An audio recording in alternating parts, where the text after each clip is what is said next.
Alhamdulillah, alhamdulillahilladzi nahmaduhu wa nasta'inu wa nastaghfiruh wa na'udzu billahi min shururi anfusina wa min sayyiati a'malina. Man yahdihillahu fala mudilla lahu wa man yudlilhu fala hadiya lahu. Asyhadu an la ilaha illallah wahdahu la syarika lahu wa asyhadu anna sayyidana wa nabiyyana Muhammadan abduhu wa rasuluh la nabiyya ba'da sallallahu alaihi wasallam. Amma fa ya ayyuhan nas inni usikum wa nafsi bittaqwallah faqad faza al-muttaqun. Ittaqullaha haqqa tuqatih wa la tamutunna illa wa antum muslimun. Summa faqala Allah Ta'ala fil Qur'anil Karim, na'udzu billahi minasy syaithanir rajim. Bismillahirrahmanirrahim.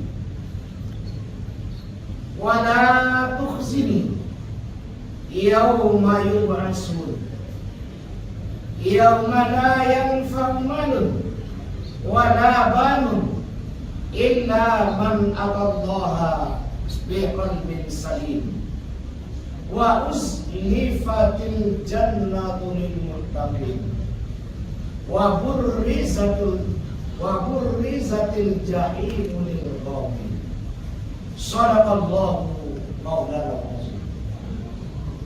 Puji dan syukur kembali kita aturkan kepada Allah Subhanahu wa taala yang alhamdulillah berkat limpahan rahmat dan karunia dari Allah.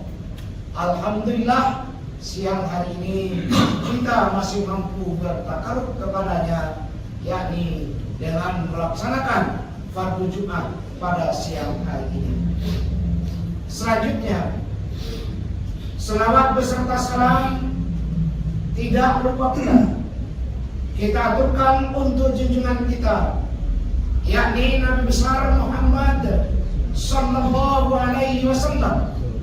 Allahumma shalli ala sayyidina Muhammad wa ala ali sayyidina Muhammad, selaku pembawa hidayah dari Allah untuk kita, yakni melalui Al-Quran dan Sunnahnya. Bapak-bapak, saudara-saudaraku, kaum muslimin, sidang jamaah Jumat, para tamu Allah yang terhormat. Sebagai landasan dari wasiat takwa kita pada tanggal 12 Rabiul Akhir ini, kembali kita renungkan firman Allah Subhanahu wa taala di dalam Al-Qur'an surah Asy-Syu'ara ayat 87 sampai dengan ayat 91 dengan satu topik, janji surga untuk orang-orang yang ikhlas. Bapak-bapak, saudara-saudaraku, kaum muslimin, sidang jamaah Jumat rahmatullah. Alhamdulillah, kalau kita perhatikan isi kandungan Al-Quran,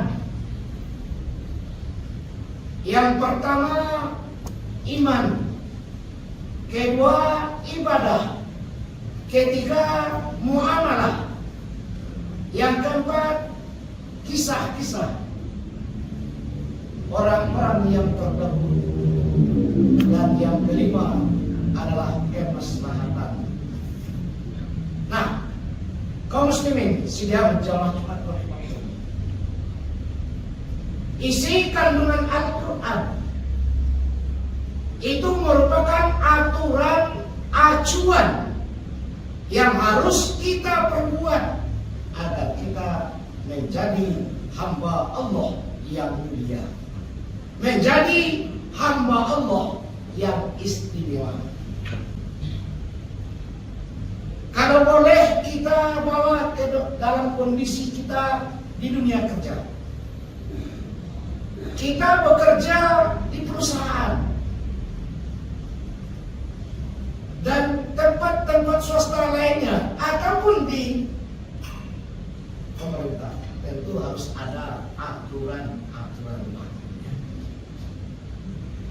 Dan sebagai kita karyawan sudah dijelaskan ini yang harus dikerjakan, ini yang harus dilakukan, ini yang harus diperbuat.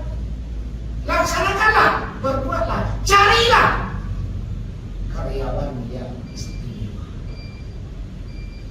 Nah, inilah yang diingatkan Allah Subhanahu wa Ta'ala di dalam surah Asy-Syu'ara ayat 87. Wala tukhzini yauma yub'atsun. Jangan engkau hinakan aku. Muliakanlah aku ya Allah. Siapa orang yang mulia? Biqalbin salim, orang yang marasih, orang yang tulus, orang yang ikhlas dalam aplikasi melaksanakan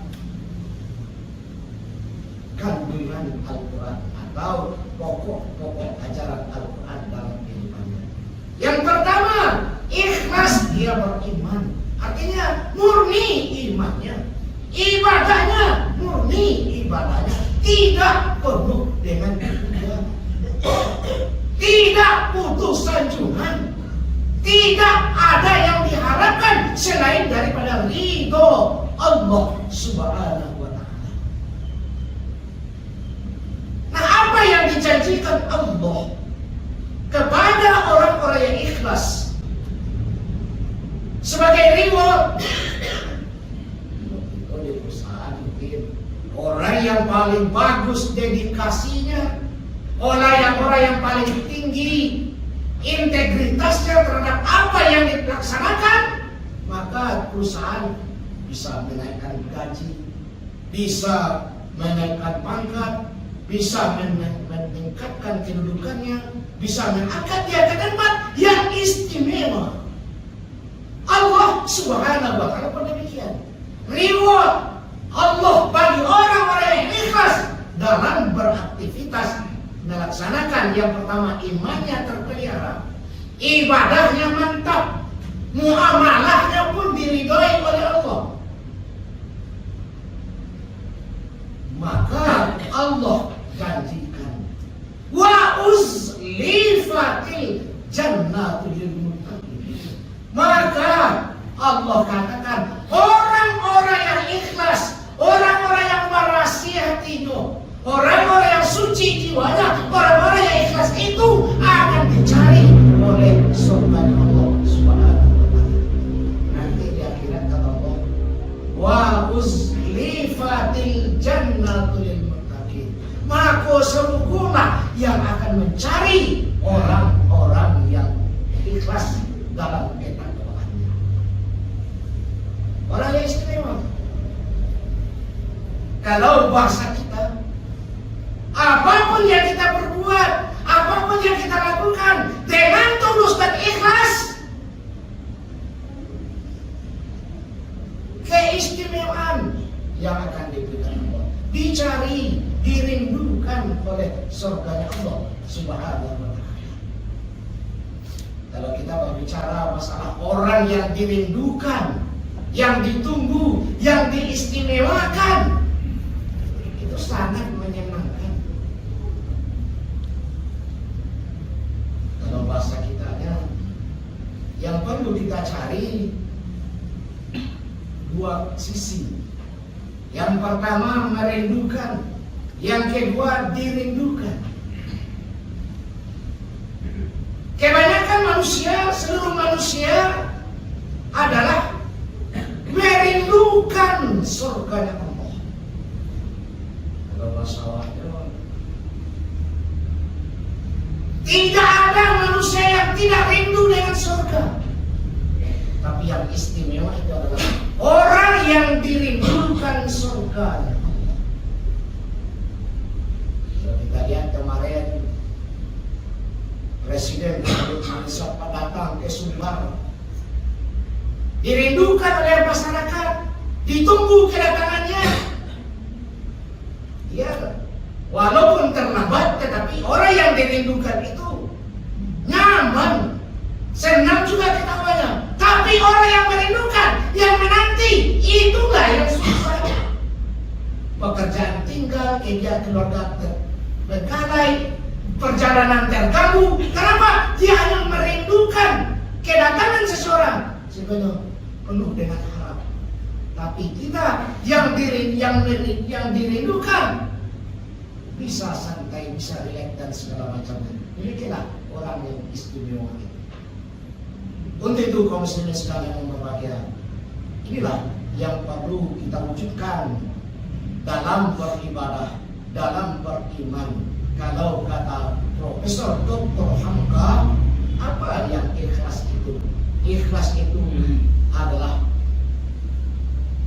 segala sesuatu kalau berkaitan dengan iman, imannya tidak pernah terkontaminasi, tidak pernah tercampur dengan yang namanya ria, yang dengan namanya ingin butuh sanjungan, tetapi dia berbuat tulus. Kalau bahasanya berbuat setulus-tulusnya. Kenapa? Berbuat ikhlas itu mengucapkan memang gampang, tetapi sulit untuk mengetahui. Kadang-kadang itu kita lihat, kita berbuat, kita bekerja, kita melakukan segala sesuatu, kadang-kadang ingin mendapatkan yang namanya ujian, dapat sanjungan dan segala macamnya. Nah, inilah yang dikhawatirkan oleh Profesor Dr. Hamka. Dalam beramal, dalam beribadah, usahakanlah jangan mengharapkan selain daripada ridho Allah Subhanahu wa ta'ala. Bahkan rahmah kemuliaan manusia. Seorang tokoh Islam dia berkata, dia tidak ingin masuk surga kalau tidak dengan ridho Allah. Biarkan saya masuk neraka asalkan dengan ridho Allah. Kenapa begitulah harus orang yang mencari ridho Allah Subhanahu wa ta'ala. Nah, untuk itu kaum muslimin sedang yang berbahagia, mari kita melakukan pekerjaan amal ibadah, iman kita, muamalah kita, pergaulan kita, tolong kita jalankan dengan setulus. Kalau kita lihat contoh, kalau masalah ibadah, kalau kita melaksanakan ibadah sholat itu, cobalah bikin kita bagaimana sholat itu. Contoh sholat, samu saja lamunya kira-kira waktu sholat berjamaah dengan sholat sendiri. Susah, sulit. Kenapa? Kalau bisa jadi pertanyaan, coba tanya ke dalam diri kita masing-masing. Kita pernah sholat berjamaah? Lebih dulu sholatnya 10 menit baru selesai, mulai dari takbiratul ihram sampai ke salam atau 5 menit. Tapi kalau saya sholat sendiri, kenapa saya sholat hanya bisa dalam waktu 1 menit, bisa dengan waktu 2 menit? Di mana letak keikhlasan saya? Bagaimana? Ini yang perlu dipertanyakan. Artinya apa? Tinjau turunlah keikhlasan. Evaluasilah kembali. Sama dengan apa yang kita kerjakan di lingkungan kita kerja. Supaya berhasil, supaya sukses kita bekerja, tentu ada yang namanya evaluasi. Demikian pula dengan ibadah kita, tolong kita evaluasi. Iman kita, tolong kita evaluasi. Kalau yang selama ini saya berbuat mengharapkan sanjungan, mengharapkan pujian, apakah saya sudah ikhlas? Itu kaum muslimin sekalian yang berbahagia, mari kita buat diri kita sebagai manusia yang mulia, yakni manusia yang dirindukan, yang dicari dengan surga. Untuk itu kaum muslimin sekalian yang berbahagia, mari kita bikin diri kita di hadapan Allah Subhanahu wa ta'ala dan memperoleh yang kemuliaan itu. Jangan sebaliknya. Kenapa? yang tidak ikhlas dalam berbuat, dalam bekerja, itu hasilnya sesuai dengan apa yang mereka niatkan. Kaum muslimin sidang jamaah rahimahumullah, untuk itu mari kita bikin diri kita sebagai manusia yang dengan keikhlasan kita akan diberikan kemuliaan oleh Allah Subhanahu wa taala. Mulianya indah sajun nanti di akhirat. Kalau apapun yang kita kerjakan di dunia apa, ikhlas kita mengerjakannya, insya Allah kemuliaan itu akan datang dengan sendirinya. Demikian pula ditambah karajo orang. Kalau ikhlas bakarajo tulus dari dalam lubuk hati yang paling dalam, tanpa banyak ini dan itunya, tanpa ada kemauan-kemauan yang terselubung, insya Allah kita akan jadi mulia di tempat kita kerja.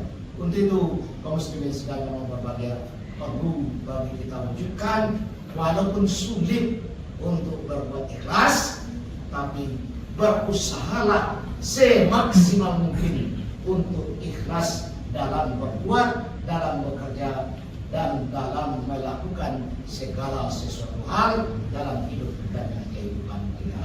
Fa'tabiru ya ulil absar la'allakum